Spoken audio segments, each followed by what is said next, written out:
Welcome to Hub History, the show that brings you fascinating stories from Boston history. This is episode 27, Burned at the Stake. Hi, I'm Jake. And I'm Nikki.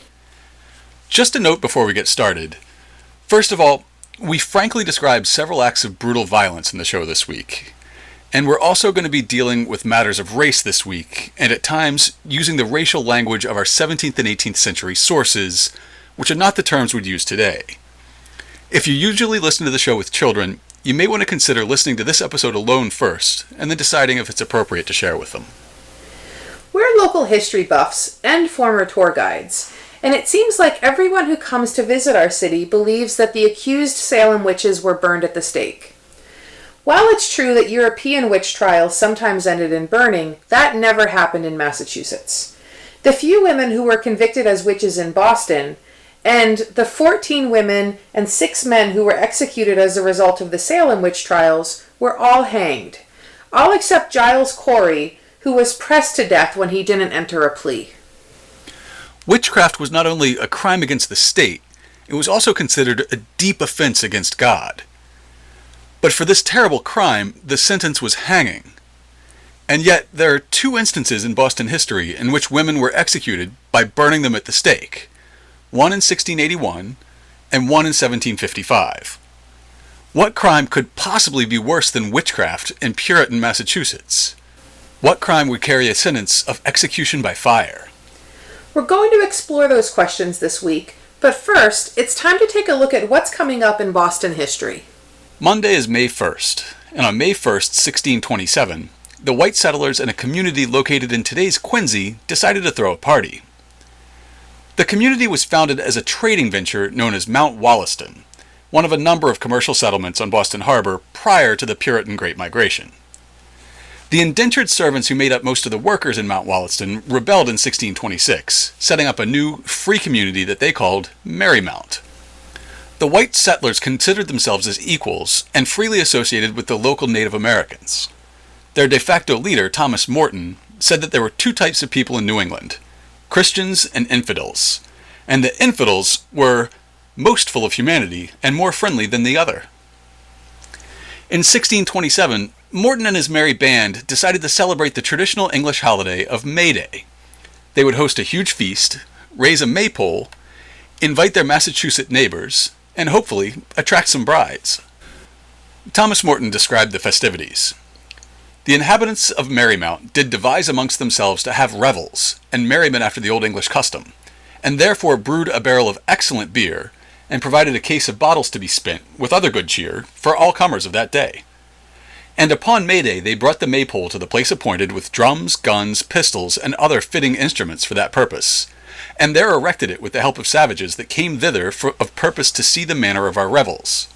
A goodly pine tree of 80 foot long was reared up, with a pair of buck's horns nailed on it, somewhat near unto the top of it, where it stood as a fair sea mark for directions, how to find the way to mine host of Merry Mount.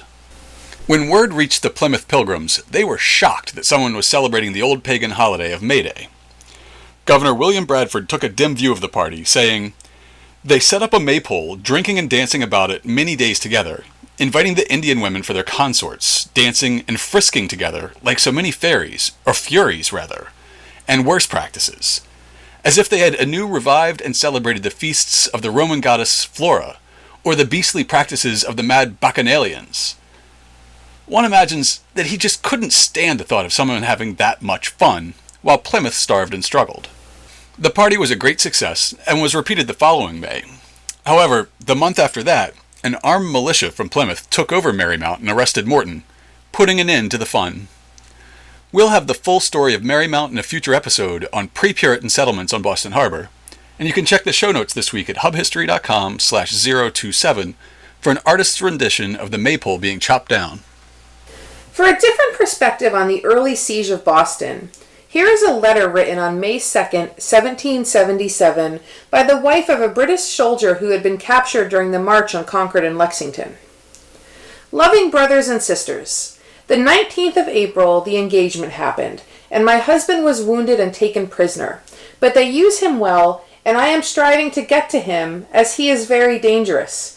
But it is almost impossible to get out or in, or to get anything, For we are forced to live on salt provisions entirely, and they are building batteries round the town, and so are we. For we are expecting them to storm us, and are expecting more troops every day. My husband is now lying in one of their hospitals, at a place called Cambridge, and there are now 40 or 50,000 of them gathered together, and we are not 4,000 at most. It is very troublesome times, for we are expecting the town to be burnt down every day, and I believe we are sold, and I hear my husband's leg is broke, and my heart is broke. Wednesday is May 3rd. On May 3rd, 1962, the design for Boston's new City Hall was unveiled. The city government had long ago outgrown the building we now know as Old City Hall on School Street, but there was little agreement about what should replace it. The historic but struggling Scollay Square neighborhood would be leveled to make way for, well, something. Some designs pictured a very bland office block. One looked like an upturned rowboat, and one looked like a graceful reimagining of the Roman Colosseum. So of course, the winning design was a triumph of brutalist architecture, a tall, imposing structure of angles and poured concrete. After the formal unveiling, a model of the new City Hall went on display at Boston's Museum of Fine Arts. A headline in the Boston Globe said, "It will grow on you, 3 architects predict." 55 years later, I can confidently tell you, it did not. On May 4th, 1775, a worried Tory father wrote to his sons in Freetown from Boston. Thomas Gilbert was a native of Massachusetts, had served in King George's War, in the French and Indian War, and would go on to serve on the British side in the Revolution before being exiled to Nova Scotia with his family at the end of the war. On the 27th of April, I left the ship, took passage on board a packet sloop on the 1st instant, in health arrived here, where I expect to stay till the rebels are subdued, which I believe will not be long first, as the ships and troops are daily expected. My greatest fears are, you will be seduced or compelled to take arms with these deluded people. Dear sons, if those wicked sinners, the rebels, entice you, believe them not, but die by the sword rather than be hanged as rebels, which will certainly be your fate sooner or later if you join them, or be killed in battle, and will be no more than you deserve. Friday is May 5th. Back in the early 20th century, the Boston Americans, precursor to today's Red Sox, played at the Huntington Avenue grounds. Home plate was on today's Northeastern University campus. And on May 5th, 1904, the Americans faced off in a home game against the Philadelphia Athletics. The Athletics pitcher had embarrassed Boston in 2 previous games, and had been taunting the team in the papers leading up to their May 5th game. This game would be different. Cy Young was pitching for Boston, and he pitched the first perfect game in modern baseball history. Now, I'm not a sports ball fan, but a perfect game is when a pitcher doesn't allow a single opposing player to get on base. No hits, no walks, no struck batters, nothing. To date, there have only been 21 perfect games in the Major League. Young set a number of pitching records in his career, and some still stand, including the most wins by any pitcher. The year after he died, the Cy Young Award was introduced to honor the best pitchers in the league. Today, a statue of Cy Young marks the former home of Boston baseball, just in front of Northeastern's Churchill Hall.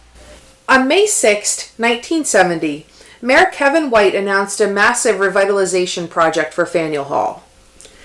Built in 1824-26 under the administration of Mayor Josiah Quincy to supplement the market space provided by Faneuil Hall, Quincy Market, actually named the Faneuil Hall Market Building, and the North and South Market Street buildings were the nation's first urban renewal project.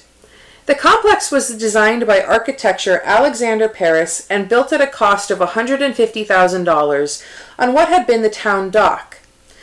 The dock had become cluttered with scows selling oysters, temporary wooden sheds, rubbish and dead cats, and was considered a blighted area.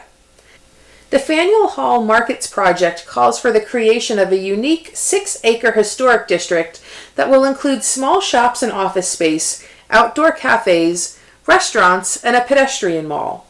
It is a major effort to save one of Boston's, and the nation's, most historic and architecturally significant building complexes. Quincy Market and the Market Street buildings especially have undergone considerable exterior alteration and interior deterioration. The restoration project, using Paris's original plans and modern rehabilitation methods, will return them to their original appearance and prepare the interiors for further adaptation to modern commercial needs. Finally, Sunday is May 7th. On May 7th, 1934, the USS Constitution arrived back in Boston after a triumphant tour. For decades, she had languished as a prison barge and as a receiving ship for recruits as they were first inducted into the Navy. Finally, in the 1920s, the nation began to recognize her value. The Navy recommissioned the ship, and schoolchildren around the nation donated pennies to pay for the restoration. She entered dry dock in 1927 and stayed until 1931, undergoing a complete overhaul. In 1931, the Constitution embarked on a grand tour of the United States. She visited 90 ports on the Atlantic, Gulf Coast, and Pacific, cruising 34,000 miles from Bar Harbor, Maine to Bellingham, Washington, and back, traversing the Panama Canal in both directions.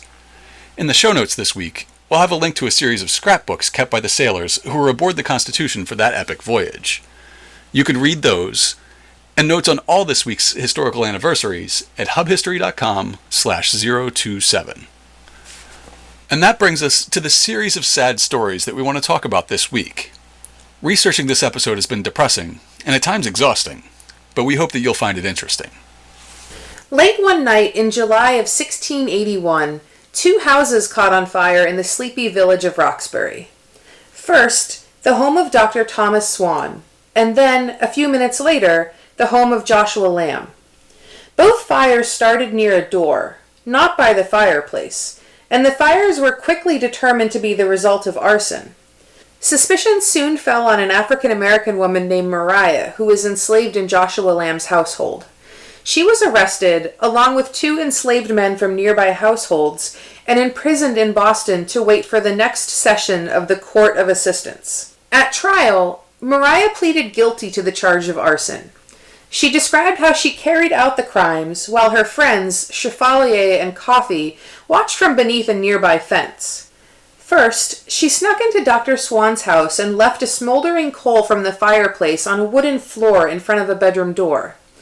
The coal slowly allowed the floor to catch fire, giving Maria a chance to go on to the next house. She had to break into the Lamb household where she was enslaved because they kept the house locked at night. She managed to get the back door open and did the same thing there, using 2 wood chips to carefully hold a hot coal, which she placed in front of a bedroom door. Not only did this give her a chance to get out before the fire really caught, it also made it that much harder for the residents inside to escape, since the epicenter of the fire was at their bedroom door. It wasn't the first time that arson was used by enslaved people as an act of resistance, and it wouldn't be the last. John Winthrop's diary records the 1641 case of a Boston woman named Bridget Pierce. She had brought a collection of fine and valuable linen goods from Old England, and she had very particular instructions on how her enslaved maid should care for it. Each day, it should be newly washed and curiously folded and pressed, and so left in the parlor overnight. One night the maid went into the room very late, and let fall some snuff of the candle upon the linen, so as by the morning all the linen was burned to tinder, and the boards underneath, and some stools, and part of the wainscot burned, and never perceived by any in the house, though some lodged in the chamber overhead, and no ceiling between. In the 1660s, a woman in Hartford complained that, quote, Indians and Negroes had burned her property, and petitioned the colony for compensation. And in February 1681, Increase Mather recorded in his diary that there had been, quote, several houses set on fire in Boston and Roxbury at different times by Negroes. Fire was a tool of resistance, and one of the only ones available to the enslaved. As Wendy Warren, a historian of New England slavery, puts it, because fire was widely available and essential to early modern life, it could not be kept from slaves. Maria was facing the death penalty. It's a little bit unclear from my sources whether anyone died in the fires she set. Increase Mather's diary says that a child was burnt to death, but none of the other records note that, and Maria was never charged with murder.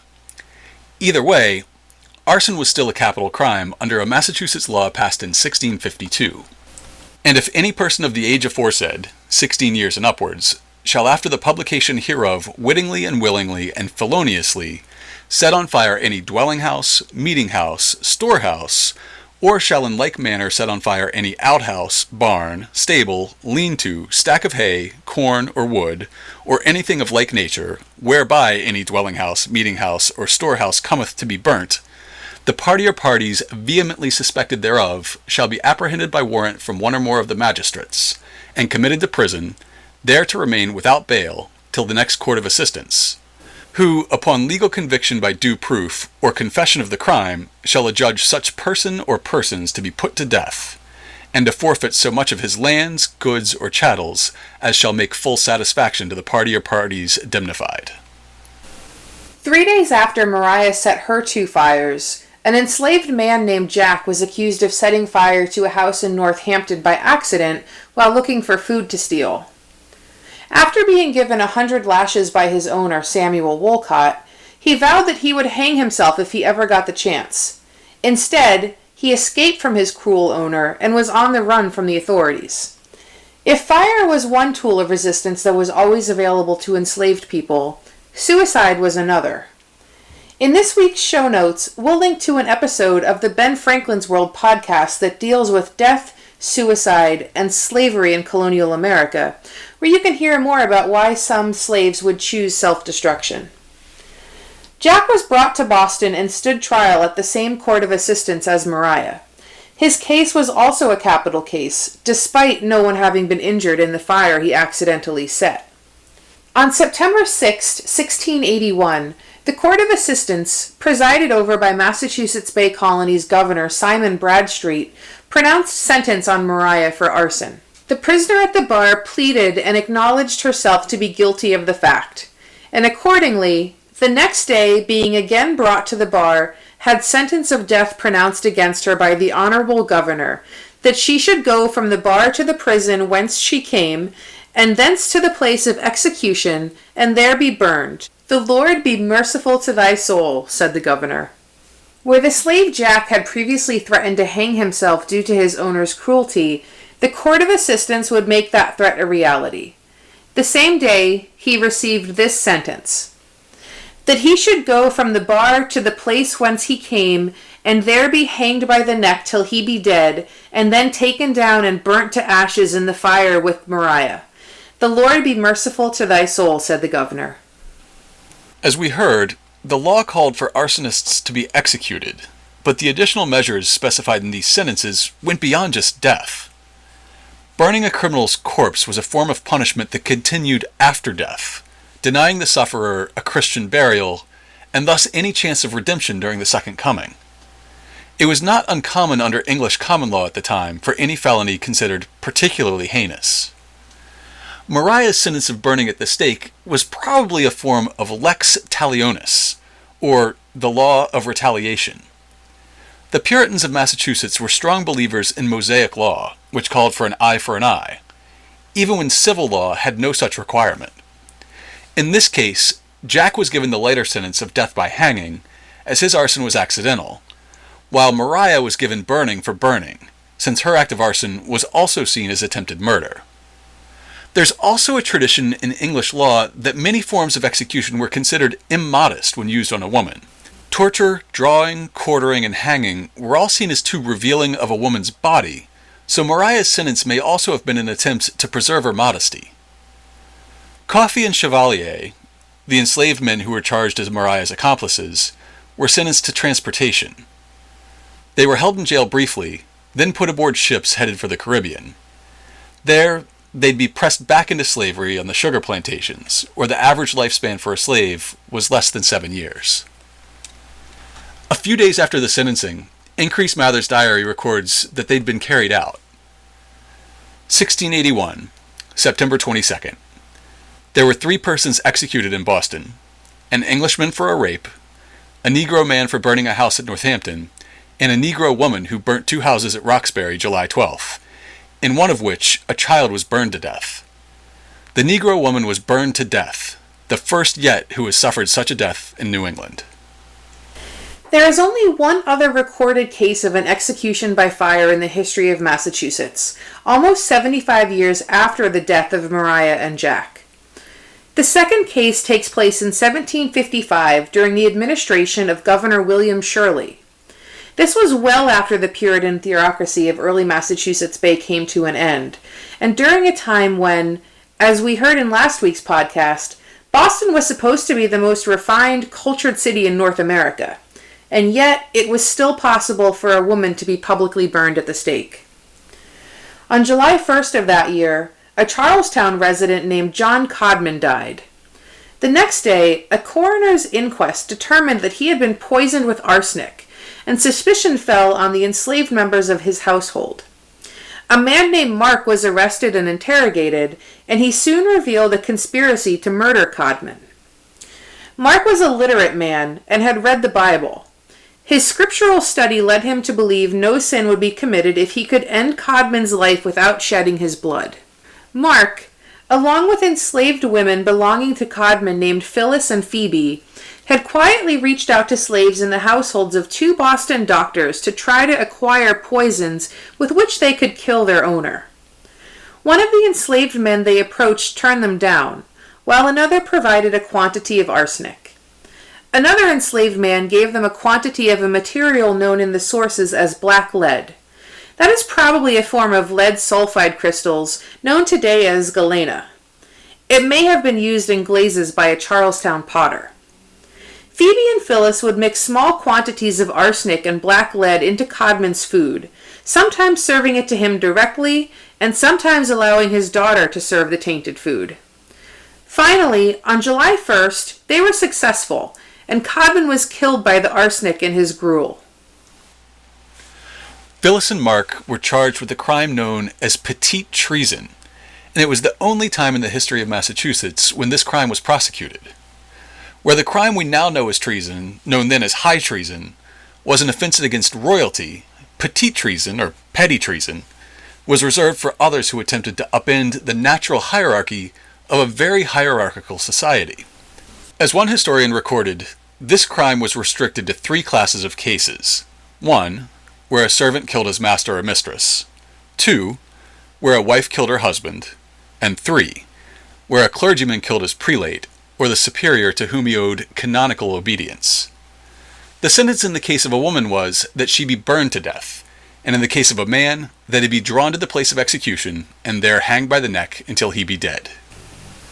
After their arraignment, the defendant stood trial in the courtroom of Stephen Sewell, who was the nephew of Samuel Sewell, the famous judge who presided over, and later apologized for, the Salem witch trials. Pages and pages of testimony from both Mark and Phyllis are preserved. Under questioning, Phyllis admitted to knowingly poisoning Codman, suggested that Mark was the ringleader, and implicated Phoebe as an accomplice. Mark, in turn, admitted to procuring the poison and providing it to Phoebe and Phyllis, along with instructions on how to use it, saying he had asked for enough poison to kill 3 pigs. Phoebe turned state's evidence and testified against the other 2. On September 6th, the court pronounced its sentence against both Phyllis and Mark. Whereas the said Phyllis and Mark at our court aforesaid were each of them convicted of the crime respectively alleged to be committed by them as aforesaid by the verdict of 12 good and lawful men of our said county, and were by the consideration of our said court adjudged to suffer the pains of death.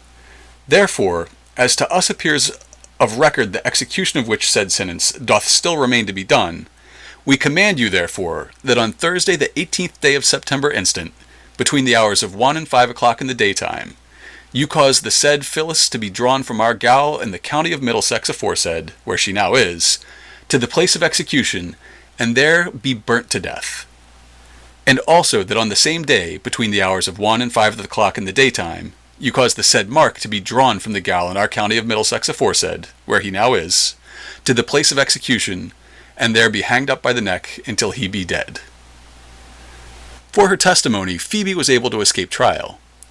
Her fate's not entirely clear, but some records indicate that she was transported. That is, sent off to a brutal and likely short life in the sugar plantations of the Caribbean. The Boston Evening Post records the final end of Phyllis and Mark on September 18th, 1755.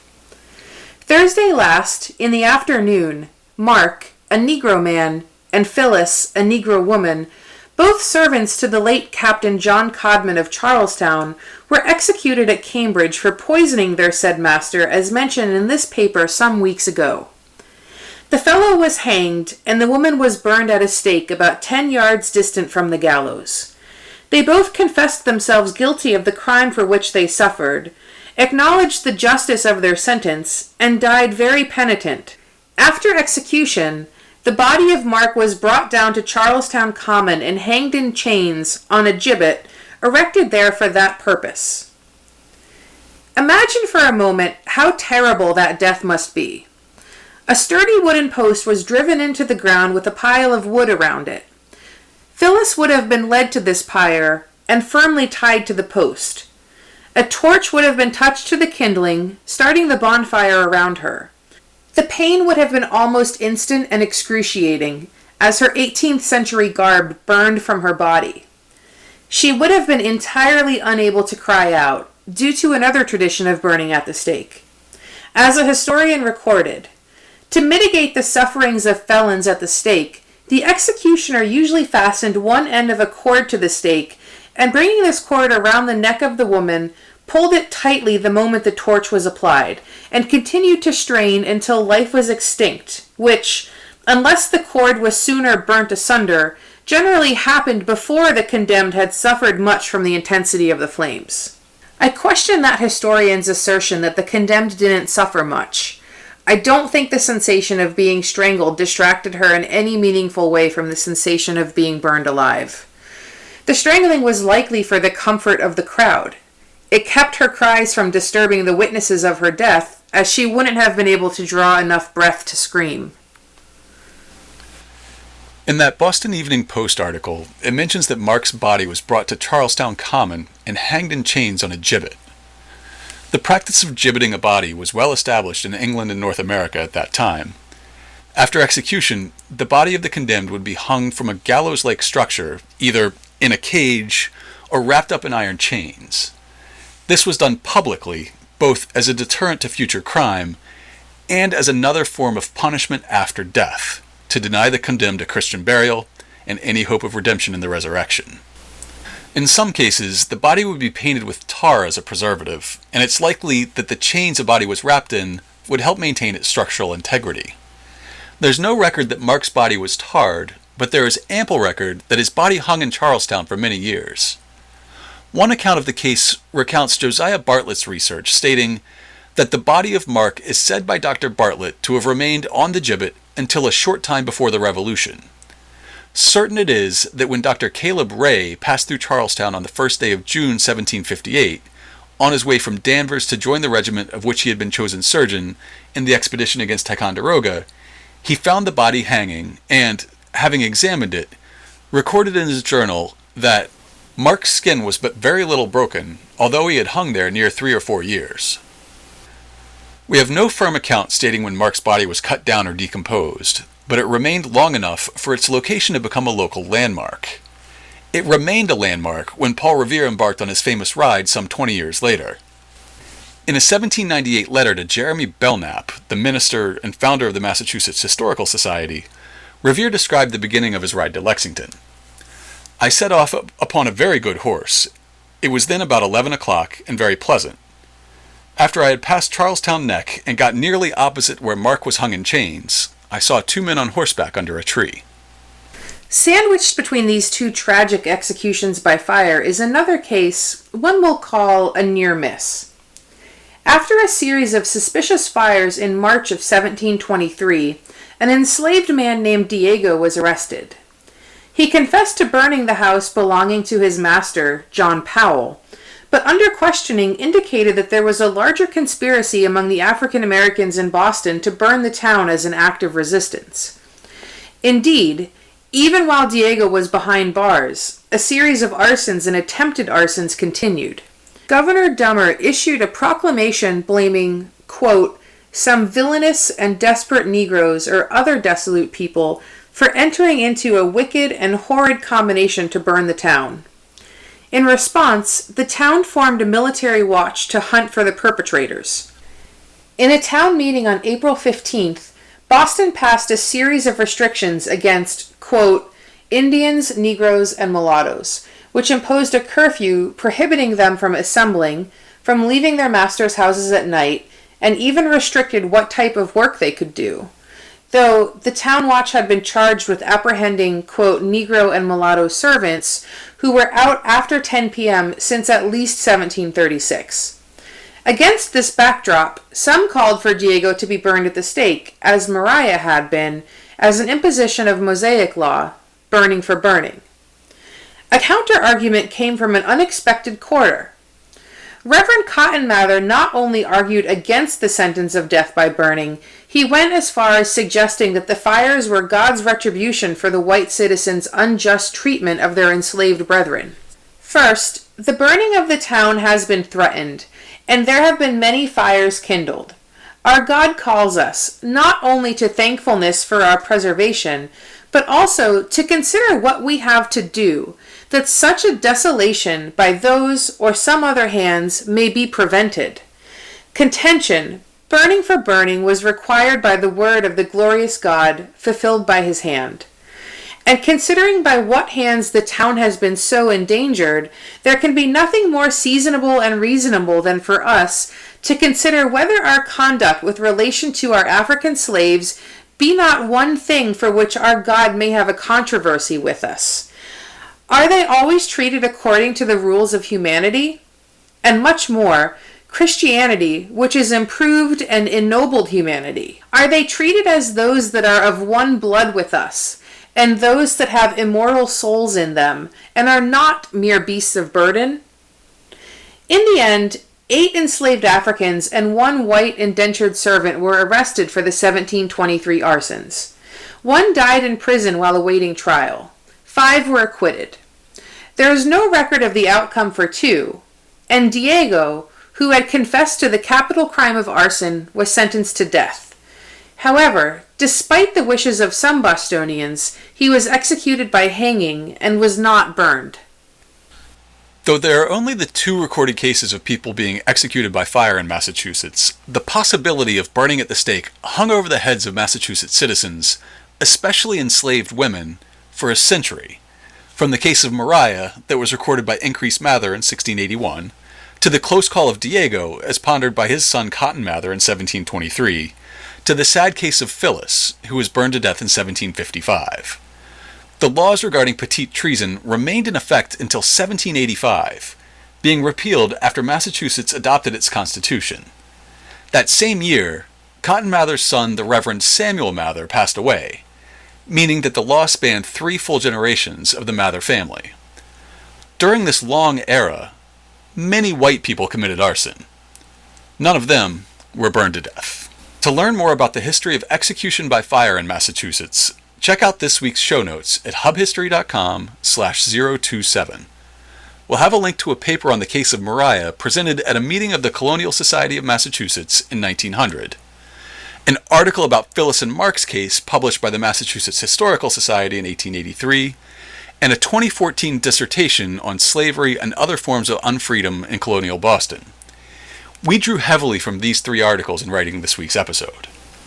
We'll also have links to an episode of Ben Franklin's World dealing with slavery and suicide, an Amazon link to the book New England Bound on slavery in early New England, and the text of Paul Revere's letter that used Mark's gibbeted body as a landmark. If you aren't depressed enough already, we'll also include some reading on execution by fire outside Massachusetts. If you want to get in touch with us, you can email us at podcast@hubhistory.com. We're at Hub History on Twitter and at facebook.com/hubhistory. Or you can go to hubhistory.com and click on the Contact Us link. While you're on the site, hit the subscribe link and be sure that you never miss an episode.